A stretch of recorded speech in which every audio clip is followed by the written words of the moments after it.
നമ്മളാ മുന്നിലല്ലേ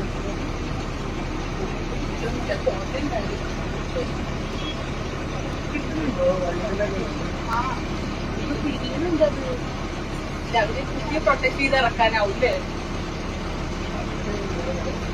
പാലക്കാട് അട്ടപ്പാടി ചുരത്തിൽ കാട്ടാനക്കൂട്ടം. കഴിഞ്ഞ ദിവസം വൈകുന്നേരമാണ് ആനമൂളി പ്രദേശത്ത് കാട്ടാനകൾ റോഡിലേക്ക് ഇറങ്ങിയത്. 4 വലിയ ആനകളും ഒരു കുട്ടിയാനയുമാണ് ഉണ്ടായിരുന്നത്. ആനകൾ ഏറെ നേരം റോഡിൽ നിലയുറപ്പിച്ചു. ഇതോടെ ഇതിലെയുള്ള വാഹനയാത്രക്കാർ ഭീതിയിലായി. അല്പസമയത്തിനു ശേഷം കാട്ടാനകൾ കാട് കയറി. ആനകൾ ഇറങ്ങിയതിനെ തുടർന്ന് ചുരത്തിൽ ഗതാഗത കുരുക്കും അനുഭവപ്പെട്ടിരുന്നു. ആനകൾ കാട് കയറിയെങ്കിലും യാത്രക്കാർ ജാഗ്രത പാലിക്കണമെന്ന് വനംവകുപ്പ് അധികൃതർ മുന്നറിയിപ്പ് നൽകിയിരിക്കുകയാണ്.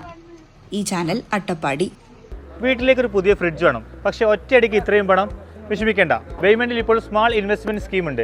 എത്ര വലിയ പർച്ചേസും ഈസിയായി നടത്താം. നിങ്ങളുടെ സേവിങ്സ് വലിയൊരു തുകയാകുമ്പോൾ നിങ്ങൾക്ക് ഇഷ്ടപ്പെട്ട ഏത് പ്രൊഡക്റ്റും വേയ്മെന്റിൽ നിന്ന് സ്വന്തമാക്കാം. ചെറിയ നിക്ഷേപം വലിയ സന്തോഷത്തോടെ വീട്ടിലേക്ക്. കൂടുതൽ വിവരങ്ങൾക്ക് വേയ്മെന്റുമായി കോൺടാക്ട് ചെയ്യൂ. Waymand, making it easy. Valanjeri. Phone 9526 001 003.